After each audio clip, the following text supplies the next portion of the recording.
Let's mic आज का अखबार। नमस्कार, लेट्स माइक में आपका स्वागत है। आज का अखबार के साथ मैं राखी जैन। यहाँ हम देश दुनिया के सबसे बड़े और विश्वसनीय अखबारों से चुनते हैं वो रिपोर्ट्स जो सिर्फ खबर नहीं, आपकी समझ और सोच को गहराई देती हैं। अल जजीरा में प्रकाशित लेख कमलर ridge mass shooting, what we know about Canada's school attack. इसमें कनाडा के ब्रिटिश कोलंबिया प्रांत के छोटे से कस्बे टमलर रिज में हुए भयावह स्कूल हमले की पूरी तस्वीर सामने रखने की कोशिश की गई है। लेख बताता है ये हाल के दशकों में कनाडा की सबसे घातक गोलीबारी की घटनाओं में से एक है, जिसमें कम से कम 8 लोगों की मौत हुई और 27 लोग घायल हुए। रिपोर्ट के अनुसार हमला एक हाई स्कूल रेजिडेंस में हुआ। पुलिस के अनुसार संदिग्ध हमलावर 18 साल की जेसी वेन रूट सेलार थी, जो पहले पुरुष के रूप में जन्मी थी, लेकिन 6 साल पहले से खुद को महिला के रूप में पहचानती थी। पुलिस का कहना है वो अकेली थी और घटनास्थल पर ही मृत पाई गई, संभवतः आत्महत्या के कारण। 2 अन्य शव पास के एक घर से मिले, जिनमें हमलावर की मां और छोटा भाई शामिल थे। मारे गए लोगों में एक शिक्षिका और कई कम उम्र के छात्र भी शामिल हैं। लेख स्थानीय लोगों के अनुभव भी सामने लाता है। छात्रों ने बताया कि अचानक लॉकडाउन का अलार्म बजा, क्लासरूम के दरवाजे बंद कर दिए गए और बच्चों ने टेबल लगाकर खुद को अंदर से रोक लिया। करीब 2 घंटे बाद पुलिस ने आकर उन्हें सुरक्षित बाहर निकाला। टमलर रिज एक छोटा लेकिन 2400 आबादी वाला कस्बा है, जहां लोग एक दूसरे को परिवार की तरह जानते हैं। ऐसे में त्रासदी पूरे समुदाय को अंदर तक हिला देने वाली है।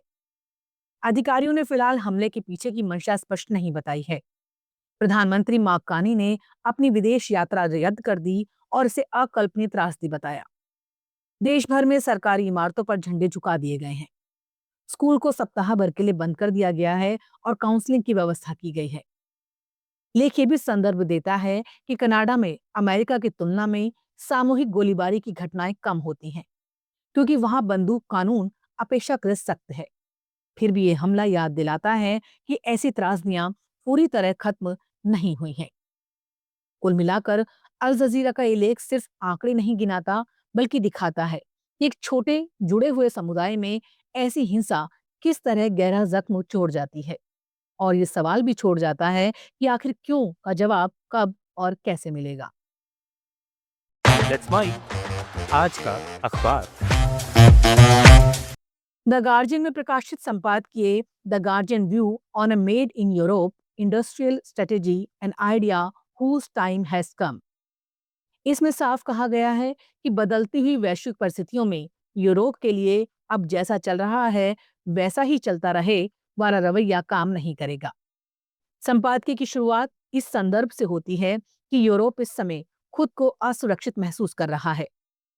डोनाल्ड ट्रंप की अमेरिका फर्स्ट नीति के तहत अमेरिका टैरिफ और आर्थिक दबाव के जरिए यूरोप को चुनौती दे रहा है। दूसरी तरफ चीन टेक्नोलॉजी और ग्रीन एनर्जी के क्षेत्र में तेजी से आगे बढ़ रहा है।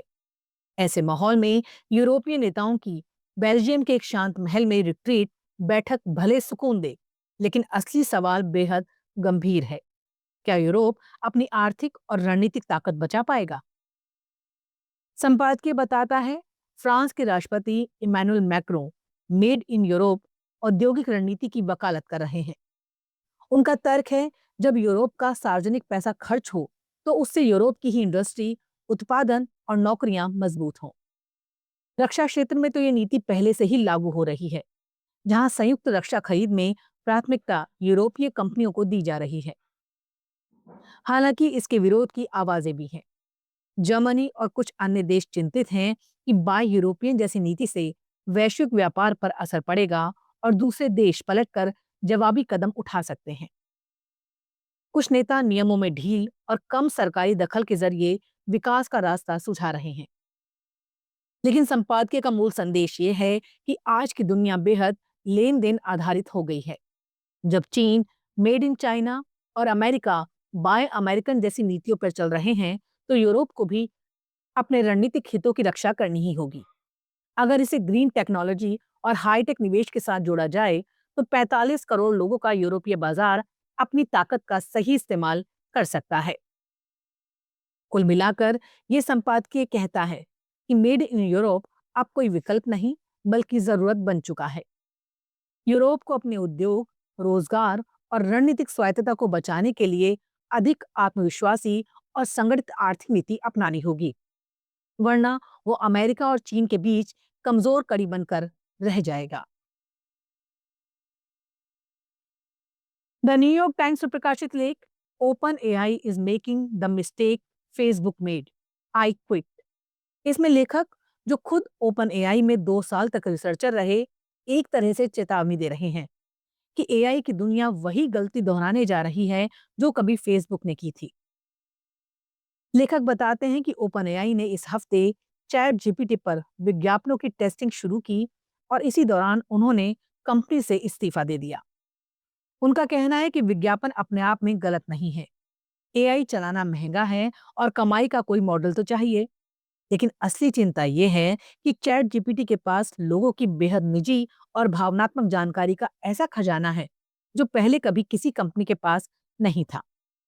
लोग उससे अपने मेडिकल डर, रिश्तों की परेशानियां, आस्था और निजी उलझने तक साझा करते हैं। अगर इसी डेटा के आधार पर विज्ञापन टारगेट किए गए तो ये लोगों को प्रभावित या यहाँ तक कि मैनिपुलेट करने का खतरनाक जरिया बन सकता है। लेखक कहते हैं ये बहस विज्ञापन बनाम महंगी सब्सक्रिप्शन जैसी दो ही विकल्पों वाली नहीं होनी चाहिए। आज प्रीमियम एआई टूल्स की कीमत $200 से $250 महीने तक पहुंच चुकी है, यानी आम लोगों की पहुंच से बाहर। ऐसे में सवाल ये है, क्या हम कोई ऐसा ढांचा बना सकते हैं जिससे एआई सबके लिए उपलब्ध भी रहे और लोगों के डेटा का दुरुपयोग भी ना हो। लेख में फेसबुक का उदाहरण दिया गया है, कैसे उसने शुरू में डेटा सुरक्षा और यूजर नियंत्रण के वादे किए, लेकिन धीरे धीरे विज्ञापन आधारित मॉडल के दबाव में ये वादे कमजोर पड़ते गए।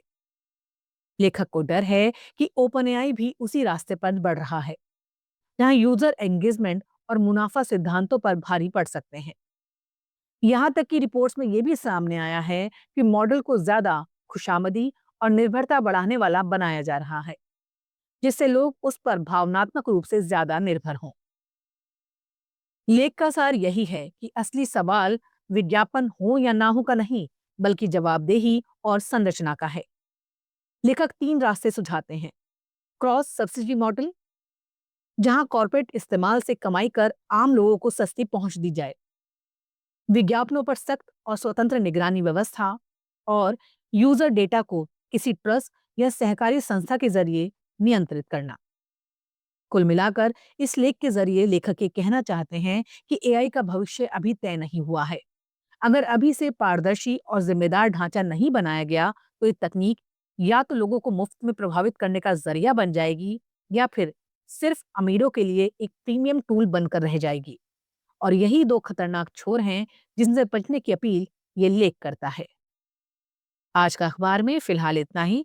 देखते रहिए, सुनते रहिए लेट्स माइक। नमस्कार। आप सुन रहे थे let's mike more than radio. Follow कीजिए हमें हमारे सोशल मीडिया प्लेटफॉर्म्स पर। It's time for news. It's time for more than radio. Presenting the first radio news app, Let's Mic. Let's Mic, a news-based app on your phone where you get to watch and listen news, talk shows, interviews, radio show podcasts. On Let's Mic, you get all relevant information of TV, print, radio, podcast, and digital. Let's Mic talks about every segment of life.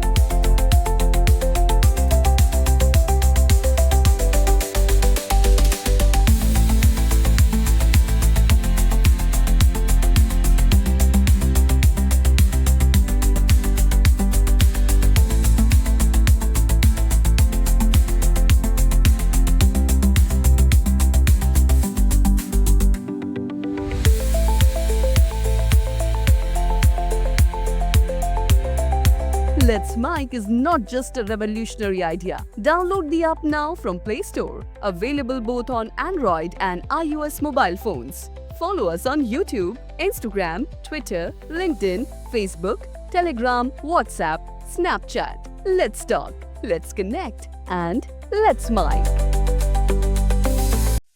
आप सुन रहे थे Let's Mic, More Than Radio. Follow कीजिए हमें हमारे